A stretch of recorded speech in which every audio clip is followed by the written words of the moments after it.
நம் ஆண்டவராகிய இயேசு கிறிஸ்துவின் அருளும் கடவுளின் அன்பும் தூய ஆவியாரின் நட்புறவும் உங்கள் அனைவரோடும் இருப்பதாக.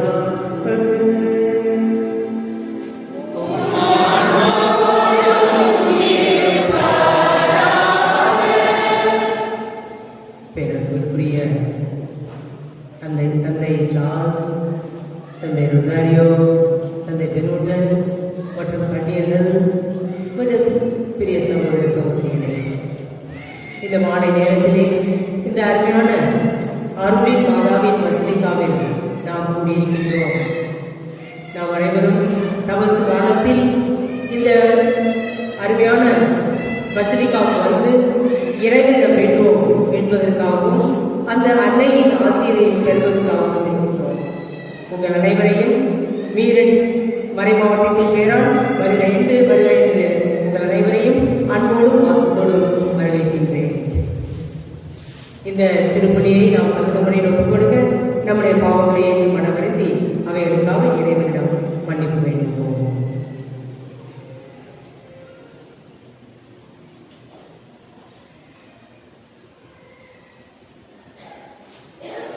எல்லாம் உள்ள இறைவனிடமும் சகோதர சகோதரிகளிடமும்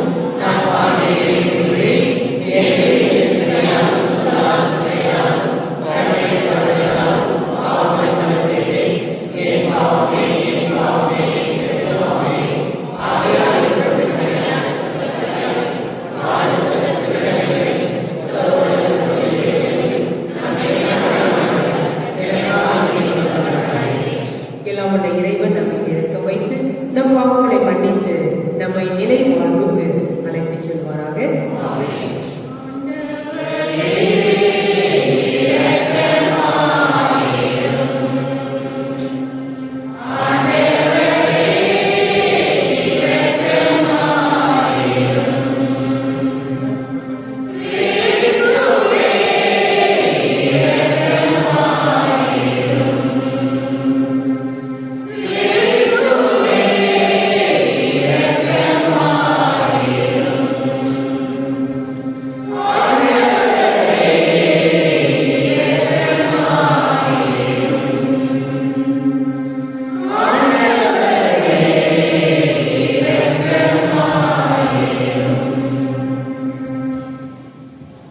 இத்திருப்பணியானது உங்கள் அனைவருடைய கருத்துக்களுக்காகவும் நீங்கள் மனதில் கொண்டிருக்கும் அனைத்து வரங்களுக்காகவும் அந்த அன்னையின் வழியாக நாம் ஆண்டவரிடம் திருப்பணியில் குறிப்பாக வேண்டும்.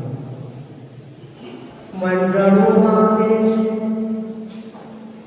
இறைவா, மனிதரான வாக்கின் வழியாக மனித குலத்தின் ஒப்புரவை எந்த முறையில் செயல்படுத்துகின்றேன். அதனால் ஆர்வமிக்க இறைவாற்றலும் உயர் துடிப்புள்ள நம்பிக்கையாலும் வரவிருக்கும் பெருவிழாவுக்கு கிறிஸ்துவ மக்கள் நிறைந்தனர் ஆற்றல் பெற அருள் புரிவீராக. உம்மோடு பரிசுத்தாவின் ஐக்கியத்தில் இறைவனாய் என்றென்றும் வாழ்ந்து ஆட்சி செய்கின்ற ஆண்டவரும் உம் திருமகனுமாய இயேசு கிறிஸ்து வழியாக உம்மை மன்றாடுகின்றோம்.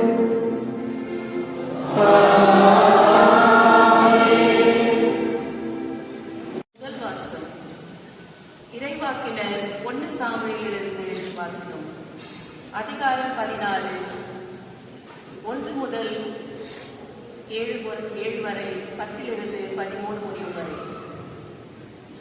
அந்நாட்களில் ஆண்டவர் சாமுவேலை நோக்கி, உன்னிடமுள்ள கொம்பை எண்ணெயால் நிரப்பிக் கொண்டு போ. பெத்லகேமை சார்ந்த ஈசாயிடம் உன்னை அனுப்புகிறேன். ஏனெனில் அவன் முதல்வர்களும் ஒருவனை அரசனாக தேர்ந்தெடுத்தேன் என்றார். ஈசாயின் புதல்வர்கள் வந்தபோது அவர்கள் எலியாவை பார்த்த உடனே, ஆண்டவரால் திருப்பொழிவு செய்யப்பட்டவன் இவனாகத்தான் இருக்கும் என்று எண்ணினார். ஆனால் ஆண்டவர் சாமுவேலிடம், அவன் தோற்றத்தையும் உயரத்தையும் பார்க்காதே, ஏனெனில் நான் அவனை புறக்கணித்து விட்டேன். மனிதன் பார்ப்பது போல நான் பார்ப்பதில்லை. மனிதர்கள் முகத்தை பார்க்கின்றனர், ஆண்டவரோ அகத்தை பார்க்கின்றார் என்றார். இவ்வாறு ஈசாய் தம் 7 புதல்வரை சாமுவேல் முன்பாக கடந்து போக செய்தார். இவர்களையும் ஆண்டவர் தேர்ந்து கொள்ளவில்லை என்றார் சாமுவேல். தொடர்ந்து சாமுவேல் ஈசாயை பார்த்து, உன் பிள்ளைகள் இத்தனை பேர்தானா என்று கேட்க, இன்னொரு சிறுவன் இருக்கின்றான், அவன் ஆடுகளை மேய்த்துக் கொண்டிருக்கின்றான் என்று பதிலளித்தார் ஈசாய். அதற்கு சாமுவேல் அவரிடம், ஆள் அனுப்பி அவனை அழைத்து வா, ஏனெனில் அவன் வரும் வரை நான் உணவருந்த மாட்டேன் என்றார். ஈசாய் ஆள் அனுப்பி அவனை அழைத்து வந்தார். அவன் சிவந்த மேனியும் ஒளிரும் கண்களும் கொண்டு அழகிய தோற்றத்துடன் இருந்தான். ஆண்டவர் சாமுவேலிடம், தேர்ந்து கொள்ளப்பட்டவன் இவனே, எழுந்து இவனை திருப்பொழிவு செய் என்றார். உடனே சாமுவேல் எண்ணெய் நிறைந்த கொம்பை எடுத்து அவன் சகோதரர் முன்னிலையில் அவனை திருப்பொழிவு செய்தார். அன்று முதல் ஆண்டவரின் ஆவி தாவீதின் மேல் நிறைவாக நிறைந்திருந்தது. இது ஆண்டவரின் அருள்வாக்கு.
இறந்தவனை உயிர்த்தெழு, கிறிஸ்து உன் மீது ஒளிர்ந்து விடுவார். திருத்தூதர் பவுல் எபிசியருக்கு எழுதிய திருமுகத்திலிருந்து வாசகம். அதிகாரம் 5 இறை வார்த்தைகள் 1-14 வரை. சகோதர சகோதரிகளே, ஒரு காலத்தில் இருளாய் இருந்த நீங்கள் இப்போது ஆண்டவரோடு இணைந்து ஒளியாய் இருக்கிறீர்கள். ஆகவே ஒளி பெற்ற மக்களாக வாழுங்கள். ஏனெனில் ஒளியே எல்லா நன்மையையும் நீதியையும் உண்மையையும் விளைவிக்கிறது. ஆண்டவருக்கு உகந்தது எது என்பதை ஆராய்ந்து பாருங்கள். பயனற்ற இருளின் செயல்களை செய்கிறவர்களோடு உங்களுக்கு உறவு வேண்டாம். அவை குற்றமென எடுத்து காட்டுங்கள். அவர்கள் மறைவில் செய்பவற்றை சொல்லக்கூட வெட்கமாக இருக்கிறது. அவர்கள் செய்வதை எல்லாம் குற்றமென ஒளியாளர்கள் எடுத்து காட்டும்போது அவற்றின் உண்மை நிலை வெளியாகிறது. அவ்வாறு தெளிவாக்கப்படுவது எல்லாம் ஒளிமயமாகிறது. ஆதலால் தூங்குகிறவனை விழித்து எழு, இறந்தவனை உயிர் பெற்று கிறிஸ்து உன் மீது ஒளிர்ந்தெழுவார் என்று கூறப்பட்டுள்ளது. இது ஆண்டவரின் அருள்வாக்கு. ஆண்டவர் நம்மை காக்கின்றார்.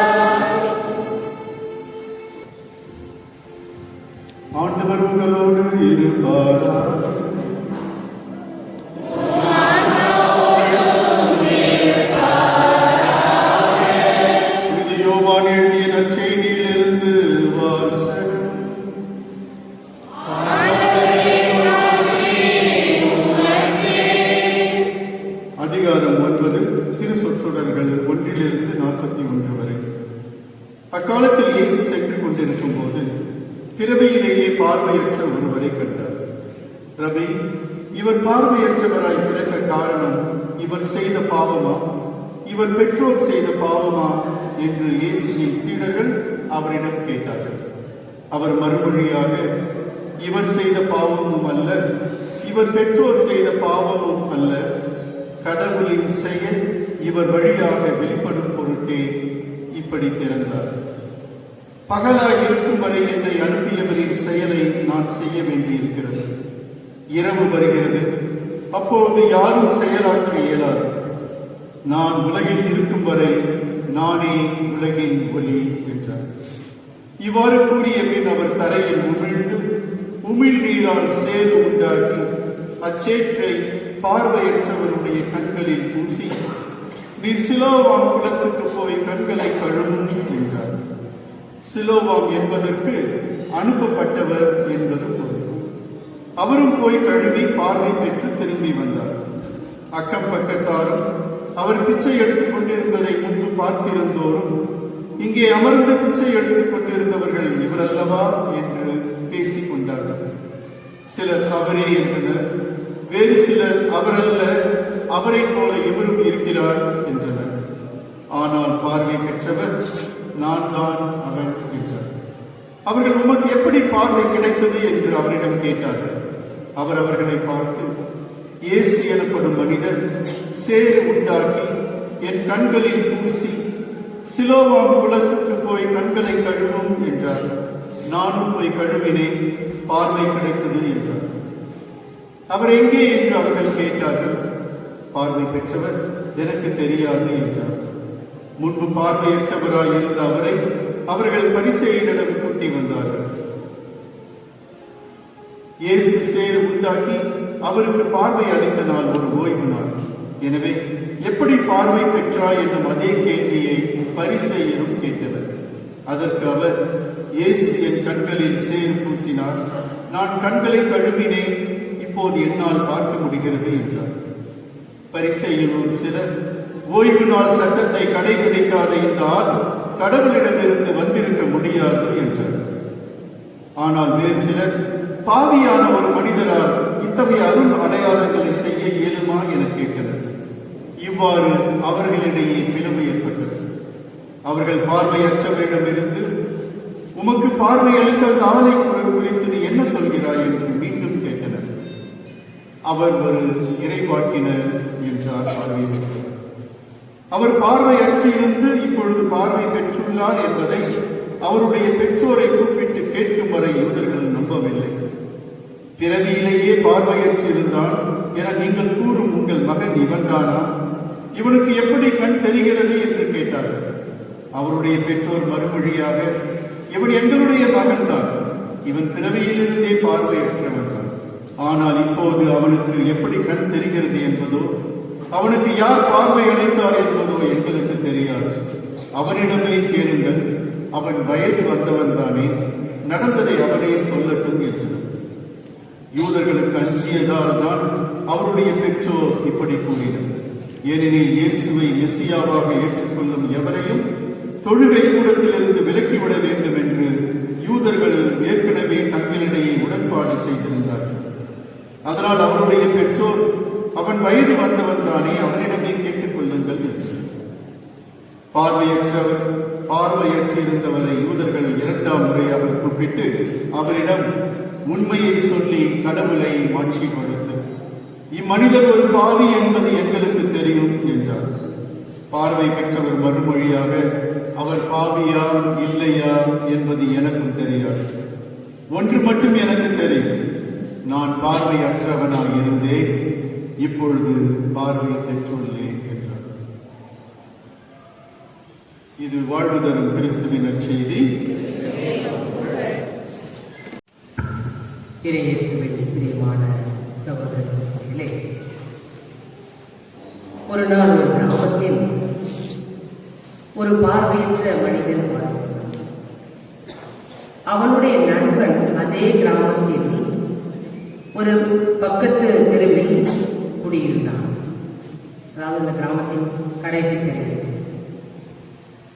இந்த பார்வையற்ற மனிதன் தன் நண்பனை போய் பார்த்து போயிட்டான். ஒரு நாள் பார்த்து ரொம்ப வருஷத்துக்கு அப்புறம் ரொம்ப 2 பேரும் சேர்ந்ததுனால ரொம்ப நெருக்கமாக பேசினாங்க.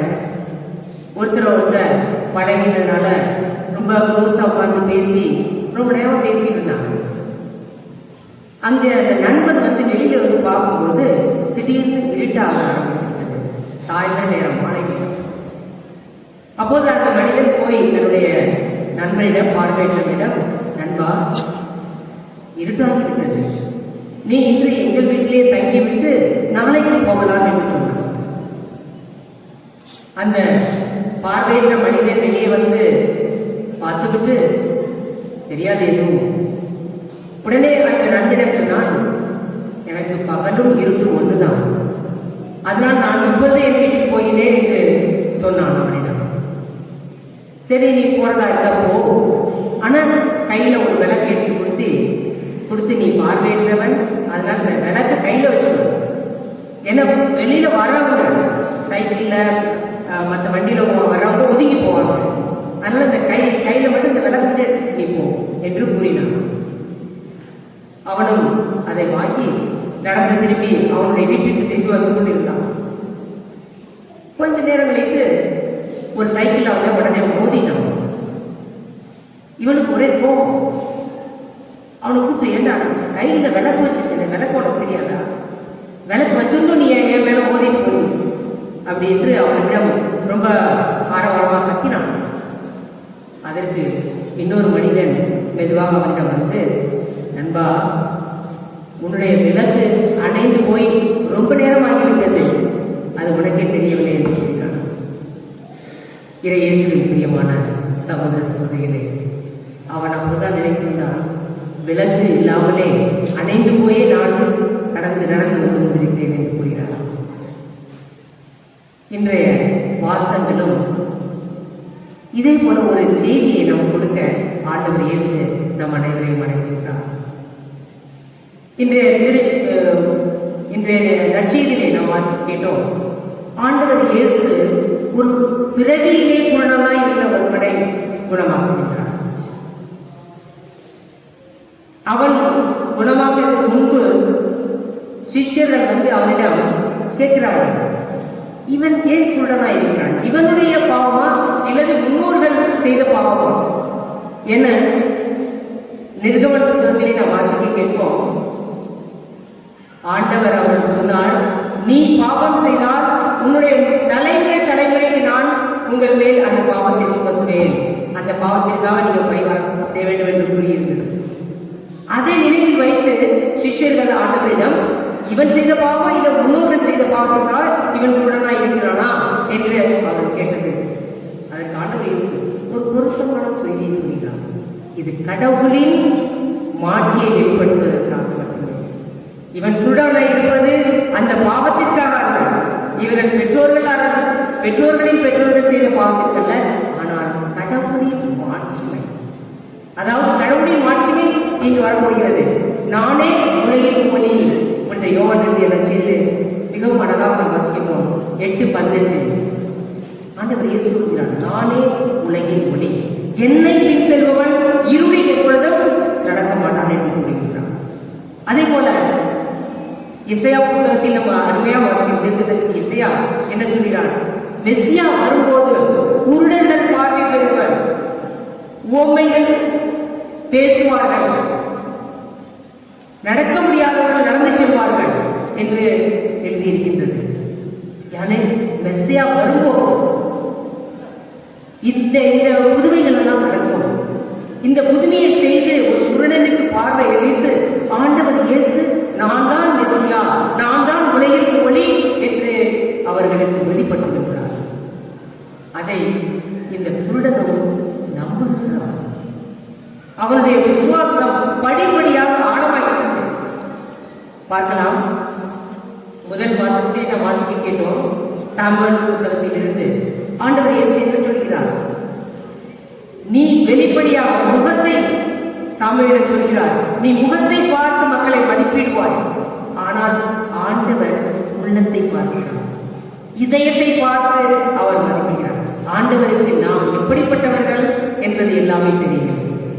இந்த நற்செய்தியின் வழியாக ஆண்டவர் இயேசு அந்த பார்வையற்றவனின் புறக்கண்களை மட்டுமல்ல, ஆனால் அகக்கண்களையும் குணப்படுத்துகின்றார். அதாவது அவனுடைய விசுவாசம் படிப்படியாக ஆழமாகிக் கொண்டிருக்கின்றது.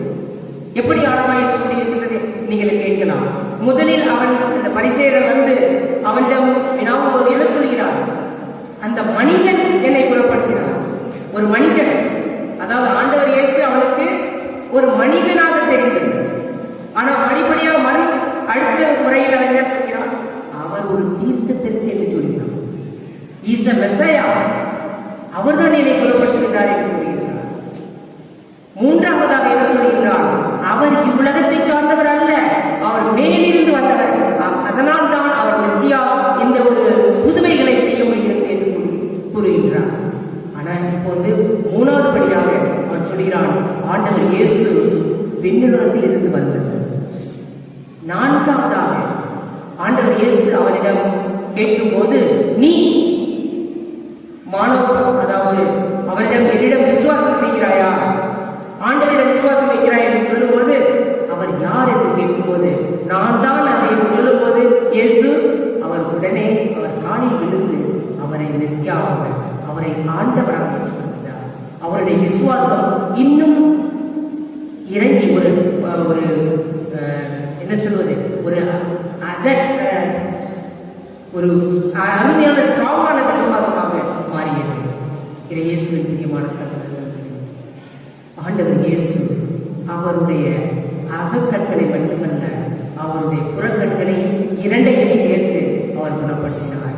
ஆனால் பரிசேயர்களை பார்க்கும்போது, பரிசேயர்கள் புறக்கண்களை வைத்திருந்தார்கள், ஆனால் அவர்கள் அகக்கண்கள் உண்டாக இருந்தன. ஆண்டவர் மேல் விசுவாசம் வைக்கவில்லை. அவர்கள் எந்த புதுமை செய்தாலும் ஆண்டவர் அதற்கு எப்பொழுதும் ஏற்றி போட்டியாக அவர்கள் மேல் கேள்வி கேட்டு அவரை எப்பொழுதும் துன்பப்படுத்துவதும் அவரை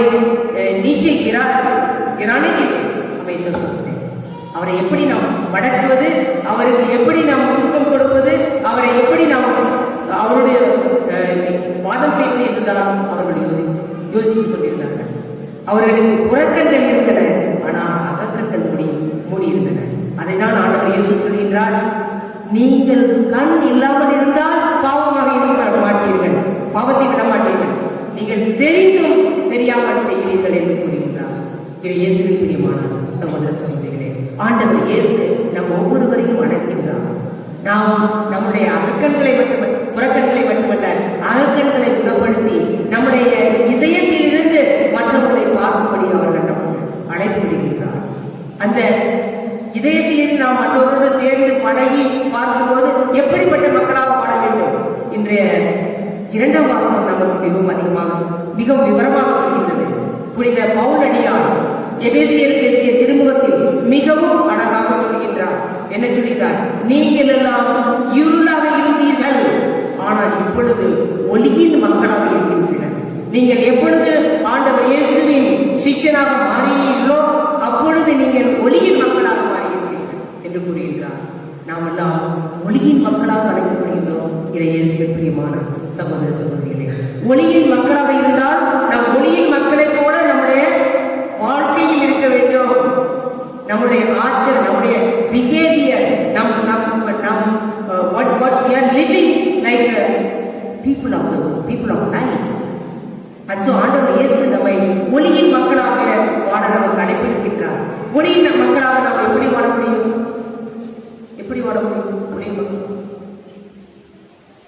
நாம் எல்லாம் ஒளியின் மக்கள் எப்பொழுது எப்படி சொல்வார்கள்?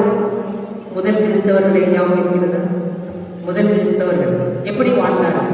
மற்றவர்களை அன்பு செய்யவும், மற்றவர்களை மன்னிக்கவும், மற்றவர்களுக்காக நாம் வாழவும் செய்தார்கள். அவர்கள்தான் முதல் கிறிஸ்தவர்கள். ஒளியின் மக்களாக நாம் வாழ வேண்டும் என்றால், ஆண்டவர் இயேசுவின் சிஷ்யர்களாக நாம் வாழ வேண்டும் என்றால், அன்புள்ள மக்களாக வாழ வேண்டும். மற்றவர்களை நம்முடைய அகக்கண் வழியாக அவர்களை பார்த்து அவர்களுடைய தேவைக்காக நம்முடைய அன்பை அவர்களுக்கு தர வேண்டும், நம்முடைய விசுவாசத்தை அவர்களுக்கு தர வேண்டும், நம்முடைய சேவையை அவர்களுக்கு தர வேண்டும், அவர்களை மன்னித்து வாழ வேண்டும். அப்பொழுதுதான் நாம் ஒளியின் மக்களாக வாழ முடியும். அந்த ஆண்டவர் இயேசுவை நாம் பின்பற்றுகிறோம் என்றால் அவரை போல நாம் வாழ வேண்டும். அவர் இவ்வுலகத்தில் இருக்கும் போது எப்படி வாழ்ந்தாரோ அதை போல நாம் வாழ்ந்தால்தான் நாம் ஒளியின் மக்கள் என்று கருதப்படுவோம். இந்த நற்செய்தி நமக்கு மிகவும் அருமையான இந்த அன்பு செய்தியை கொடுக்கின்றது. ஒளியின் மக்களாக வாழ்வோம், மற்றவரை மன்னிப்போம். மற்றவரை பார்த்து நம் உள்ளத்தில் ஒரு கோபத்தை கொண்டு அவர்களோடு பேசாமல் நாம் உறவுகளை மதிக்காமல் இருக்க நாம் இன்று உறவுகளை மதித்து வாழவும் நாம் இன்று ஒரு ஒரு நல்ல உறுதி எடுப்போம். ஆண்டவர் இயேசு நம்மை பாதுகாக்கும், நமக்கு ஆசீர்வதிக்கவும் இந்த தபஸ் காலத்திலே நமக்கு ஒரு அருமையான அழைப்பை விடுக்கின்றார்.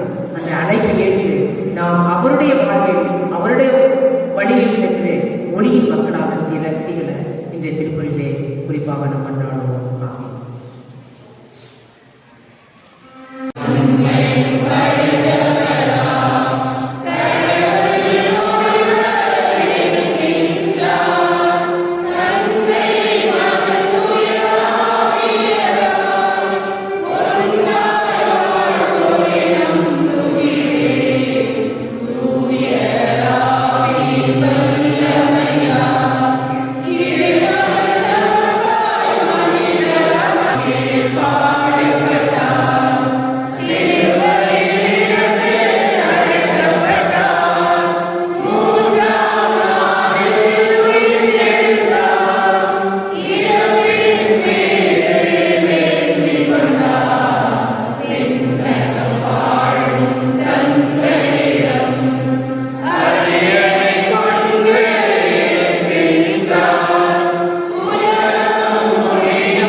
நம்முடைய கருத்துக்களுக்காகவும் நம்முடைய தேவைகளுக்காகவும் நம்ம தேவைகளையும் நம்ம அந்த ஆண்டவரின் புனித பாதத்தில் சமர்ப்பிப்போம்.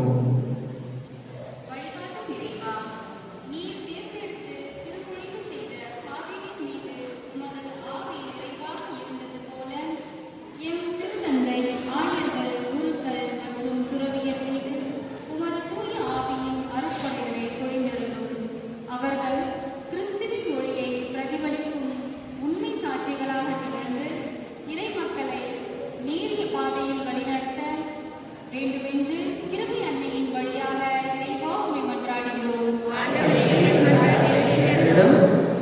உலக தலைவர்களுக்காக அமைதியின் அரசரே, ஆண்டவரின் ஆயர், எனக்கு ஏதும் குறையில்லை என்று நம்பிக்கையில் உலக மக்கள் அனைவரும் ஒன்றிணையக்கூடிய உலக நாடுகளிடையே நிலவும் போர், வன்முறை, தீவிரவாதம் போன்ற இரண்டு செயல்களை தலைவர்கள் கைவிடவும், எதிர்வரும் தேர்தல்களில் சமய சார்பற்ற நீதியான நல்லாட்சி அமையவும், மக்கள் அனைவரும் அச்சமின்றி வாழவும் வளரவும் கிருபை அன்னையின் வழியாக இறைவா உம்மை மன்றாடுகின்றோம்.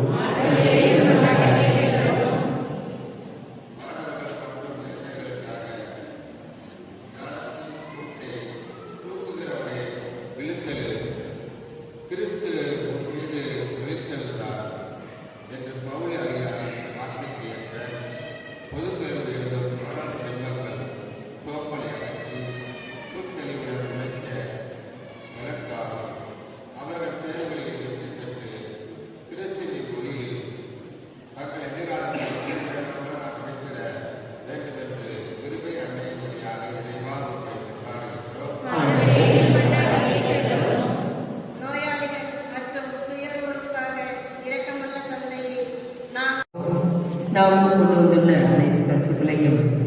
அந்த ஆண்டவரின் காரணியில் சமர்ப்பித்து அந்த அன்னை மரியின் அருளின் தாயின் பரிந்துரையை கேட்டு நாம் அவைகளிடம் அந்த ஆண்டவரிடம் ஒப்படைப்போம்.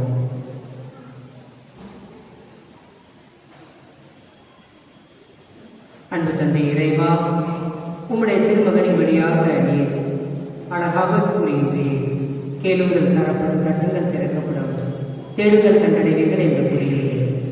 அன்பு தந்தை இறைவா, உமது மகனின் இந்த வார்த்தையை நாம் விசுவாசம் வைத்து எங்களுடைய தேவைகளையும் எங்களுடைய விண்ணப்பங்களையும் உமது புனித காலடியில் சமர்ப்பிக்கின்றோம்.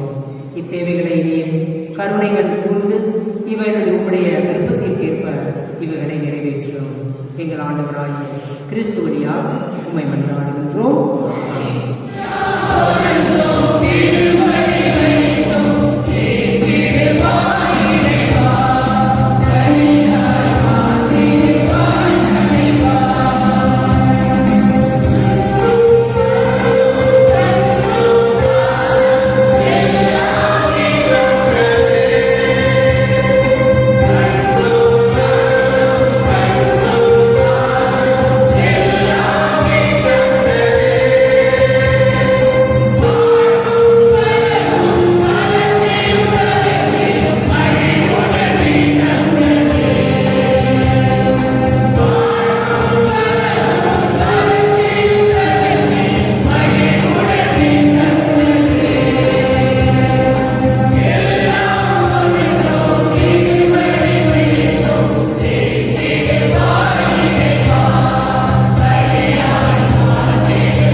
நிலையான உதவி அளிக்கும் காணிக்கைகளை பேரின்பத்துடன் உமக்கு ஒப்புக் கொடுக்கின்றோம். அதனால் நாங்கள் இவற்றை உண்மையிலேயே போற்றவும் உலகின் மீட்புக்காக உமக்கு உகந்தவாறு ஒப்புக் கொடுக்கவும் செய்வீராக. எங்கள் ஆண்டவராகிய கிறிஸ்து வழியாக உம்மை மன்றாடுகின்றோம்.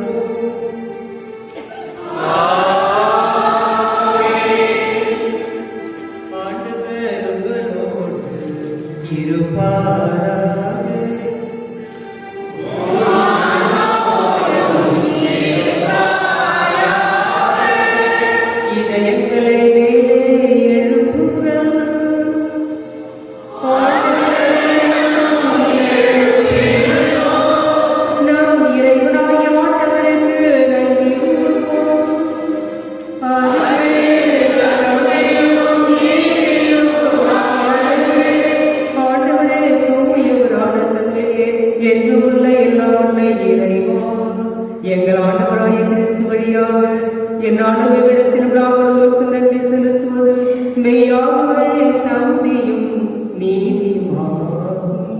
எங்கள் கடமையும் மீட்புக்குரிய செயலுமாகும். கிறிஸ்து தாம் மனிதரானதால் மறை நிகழ்வு வழியாக இருளில் நடக்கும் மனித குலத்தை நம்பிக்கையின் ஒளிக்கு கொண்டு வந்தார். பழைய பாவங்களுக்கு உட்பட்டவர்களான பிறந்தவர்களை புது பிறப்பின் கழுவுதலால் உரிமை மக்களாக ஏற்றுக்கொண்டார். ஆகவே விண்ணகத்திலும் மண்டகத்திலும் உள்ள அனைத்தும் உண்மை ஆராதித்து வணங்கி புதியதொரு பண்பாடுகின்றன. வானதூதரடிகள் அனைத்தோடும் நாங்கள் சேர்ந்து முடிவின்றி பறைசாற்றி பாடுவதாவது.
இக்காணிக்கைகளை தூய்மைப்படுத்த உபயோகிக்கின்றோம்.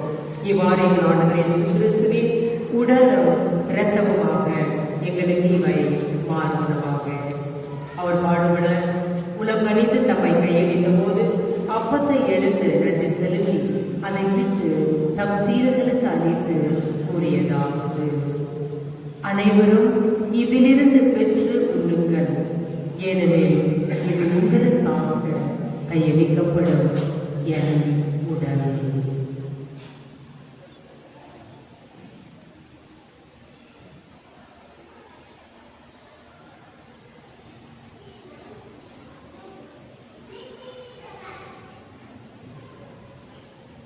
அவனமே இரவு விருந்தை அருந்திய பின் கிண்ணத்தை எடுத்து மீண்டும் உமக்கு நன்றி கூறி தம் சீடர்களுக்கு அளித்து அவர் கூறியதாவது: அனைவரும் இதிலிருந்து பெற்று பருகுங்கள், ஏனெனில் இது புதிய நிலையான உடன்படிக்கைக்குரிய என் இரத்தத்தின் கிண்ணம். இது பாவ மன்னிப்புக்கென்று உங்களுக்காகவும் பலருக்காகவும் சிந்தப்படும். இதை என் நினைவாக செய்யுங்கள்.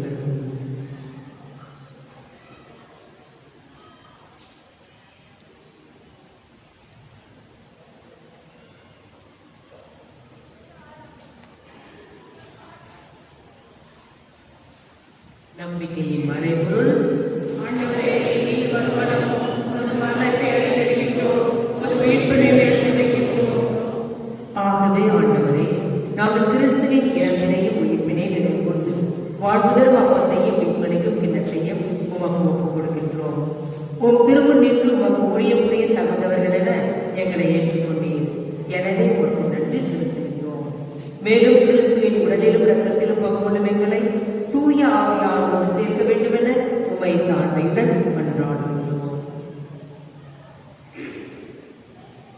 ஆண்டவரே, உலகமும் பரவி இருக்கும் உமது திரு அவையை நினைவு கூர்ந்தருளும். எங்கள் திருத்தந்தை இல்லையோ, எங்கள் ஆயர் வாசகர் எல்லா திருநிலையிலும் ஆகிய அனைவரோடும் உமது திரு அவை அன்பின் நிறைவு பெற செய்தது.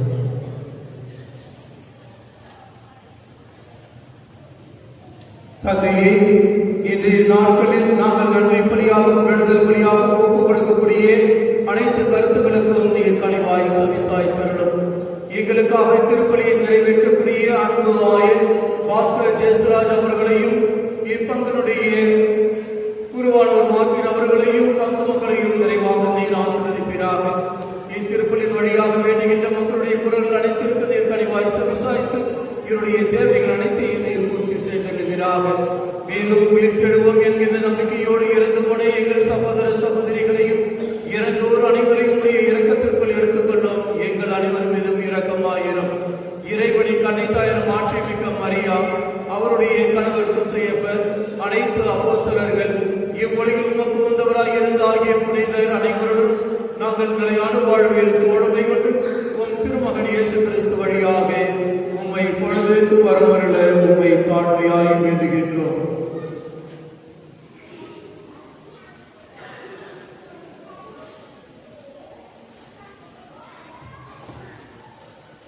இவர் வழியாக இவரோடு இவரில் எல்லாம் வல்ல இறைவனாகிய தந்தையே, தூயாவியாரின் ஒன்றிப்பில் எல்லா புகழும் மாட்சியும் என்றென்றும் உமக்கு உரியதே.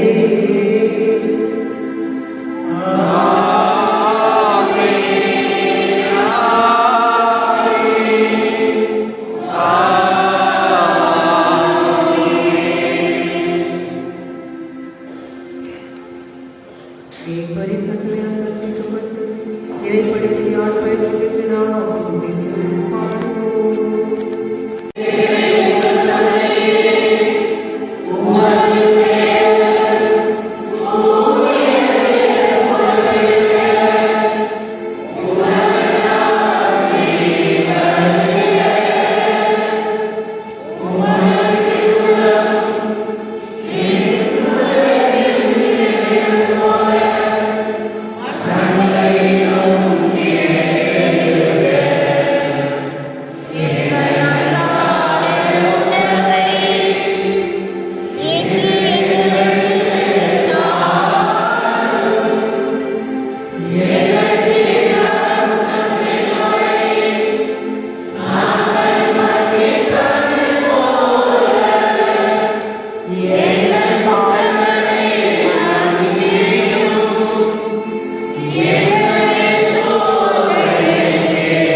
வாழ்நாளில் அமைதியை கண்டுதலுடன் உண்மை மன்றாடுகின்றோம்.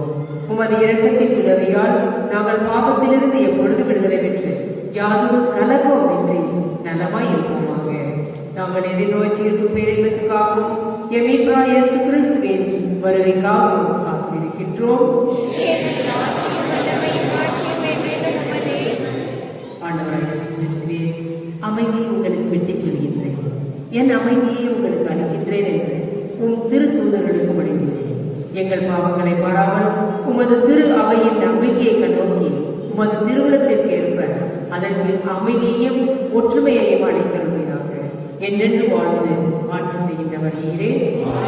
ஆண்டவருடைய அமைதி உங்களோடு என்றும் இருப்பதாக. ஒருவருக்கொருவர் அமைதியை பயணிக்கிறோம்.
இதோ இறைவனின் செம்மறி, இதோ உலகின் பாவங்களை போக்குகின்றவர்.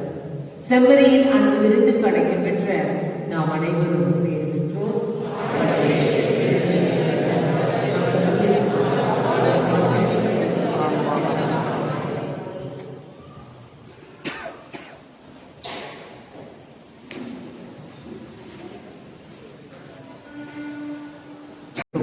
ரோமன் கத்தோலிக்க மதத்தை சார்ந்த கிறிஸ்தவர்கள் முன்வந்து ஆண்டவருடைய உடலை பெற்றுக்கொள்ளும்படியாக உங்களை அன்போடு அழைக்கின்றோம். Dear brothers and sisters, happy to welcome all the Roman Catholic Christians come forward to receive body of Jesus Christ, and the other denomination people, please be seated in the place and pray for yourselves.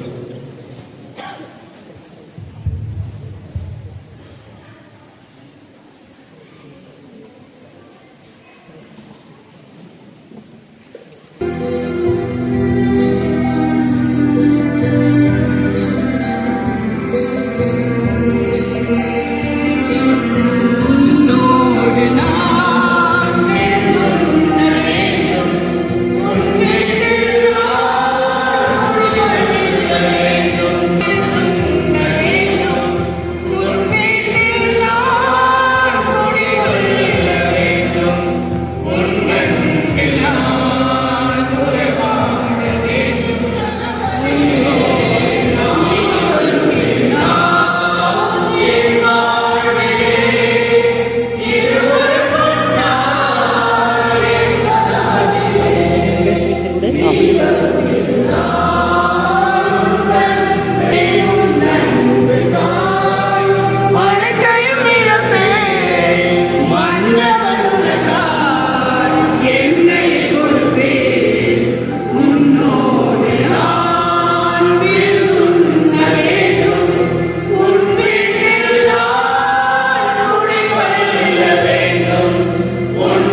சகோதர சகோதரிகளே, ஆயர் அவர்கள் பொங்கல் திருவிழா திருப்பலிக்கு அழைத்த பொழுது ஏற்றுக்கொண்டார்கள். உடல்நலை குறைவின் காரணமாக வர முடியாமல் போய்விட்டது. ஆகவே இன்றைய நாட்களில் திருப்பலியை நிறைவேற்றி கொடுத்து இறையாசை பெற்றுத் தள்ளும்படியாக கேட்ட பொழுது மனமோர்ந்து ஏற்றுக்கொண்டார்கள். நீங்கள் எழுதி கொடுத்த கருத்துக்கள் வாசிக்க முடியாமல் இருந்தாலும் நேரங்கள் ஆகிவிட்டதன் நேரங்களுக்காக அனைத்து கருத்துக்களுக்காகவும் ஆயர் அவர்கள் திருப்பலியை நிறைவேற்றினார்கள். ஆகவே மறை மாவட்டத்தில் மிக சிறப்பாக செயலாற்றிக் கொண்டிருக்கக்கூடிய அன்பு ஆயர் அவர்கள் உங்கள் அனைவருக்காகவும் திருப்பலி நிறைவேற்றி இறையாசிரை பெற்று தந்திருக்கிறார்கள். ஆகவே நம்ம அனைவரின் சார்பாக ஆயர் அவர்களுக்கு நன்றி தெரிவிக்கும்படியாக ஆயர் அவர்களை முன்னோக்கி வரும்படியாக கேட்டுக்கொள்கின்றேன்.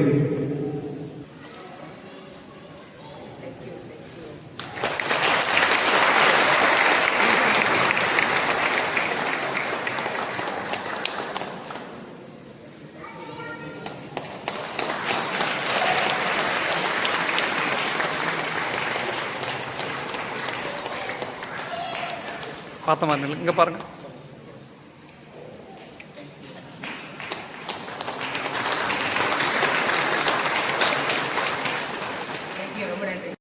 அனைவருக்கும் அது சரியாகும். எனக்கு பிரமாண நன்றி. இந்த நாளைக்கு ரொம்ப சொல்லிக்கிறேன். ரொம்ப மாதம் ஆச்சு. முதல் மே மாதம் நம்ம இல்லை கட்டுவாங்க எனக்கு. But you patiently heard. ரொம்ப அமைதியாக உட்கார்ந்துருந்தீங்க. தேங்க்யூ. மன்றாடுவோமாக. இறைவா, இவ்வுலகுக்கு வரும் ஒவ்வொரு மனிதரையும் ஒளிர்விக்கின்ற நீர் எங்கள் இதயங்களை உமது அன்பின் சுடரால் ஒளிர்வித்தருள உம்மை வேண்டுகின்றோம். அதனால் உமது மாண்புக்கு தகுதியானதையும் விருப்பமானதையும் ஏற்றும் நினைவில் கொண்டு உம்மை நேர்மையாக அன்பு செய்ய வலிமை பெறுவோமாக. எங்கள் ஆண்டவராய கிறிஸ்து வழியாக உம்மை மன்றாடுகின்றோம்.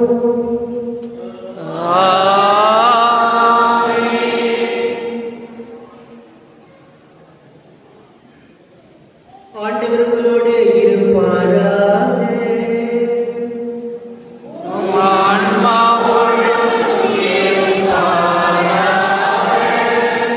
ஆண்டவரே, தாழ்மையுடன் உம்மை நோக்கி மன்றாடுவோரை காத்து வலுவற்றோரை தாங்கிக் கொள்ளும்.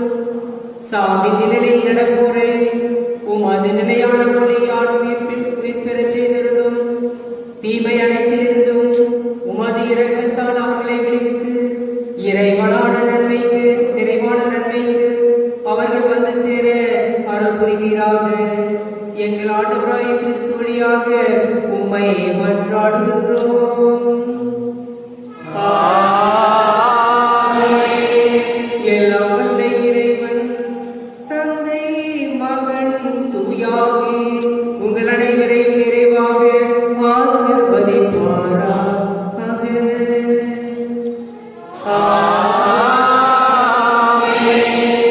சென்று வாழ்ங்கள். திருப்பலி நிறைவுற்றது.